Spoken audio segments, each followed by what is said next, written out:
Thank you, Travis. Good evening, viewers, and welcome to tonight's regional news. We begin with the story from the Bahamas.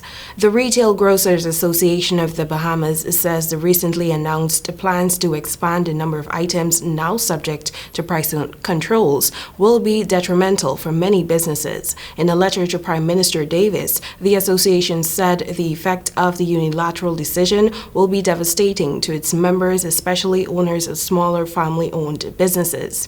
They said the changes do not represent 38 items, but 38 categories of items, and will result in 40 to 60% of their sales volumes falling under the price control. The Ministry of Economic Affairs has since said that while the changes to the price control regulations took effect this week, it and the Price Control Commission recognized the need for an extended period to phase in the price control adjustments and will forego any penalties and enforcement during the adjustment period.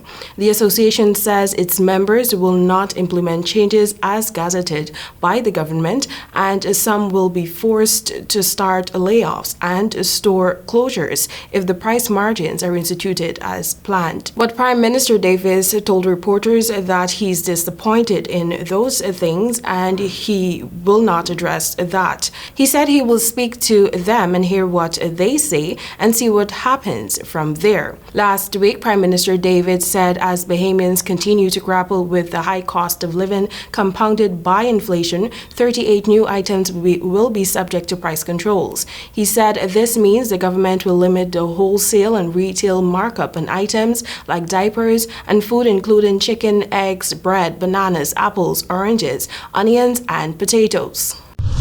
We tell you now that British food prices rose at the fastest pace since 1980 last month, driving inflation back to a 40-year high and heaping pressure on the embattled government to balance the books without getting help from the nation's poorest residents. Food prices jumped 14.6% in the year through September, led by the soaring cost of staples such as meat, bread, milk, and eggs, the Office for National Statistics said Wednesday.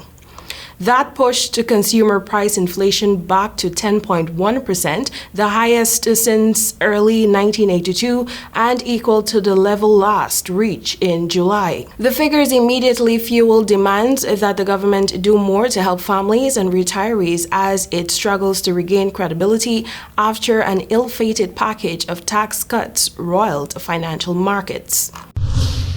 Now for our final story. Experimental Ebola vaccines will be deployed in Uganda in about 2 weeks, a World Health Organization official said on Wednesday. The East African country is carrying out tough preventative measures that include a lockdown in the Ebola-hit areas. Potentially hundreds of thousands of trial vaccine doses will buttress a response effort that still must focus on tracing Ebola contacts and community engagement. Vaccines developed by U.S.-based Sabin Vaccine Institute and Oxford University are ready to be shipped to Uganda, which is finalizing protocols for the study before the National Drug Authority issues import permits. The Sudan strain of Ebola, for which there is no proven vaccine, is circulating in Uganda. Ebola, which manifests as a viral hemorrhagic fever, has infected at least 60 people and killed 24. The official figures don't include people who likely died of Ebola before the outbreak was confirmed.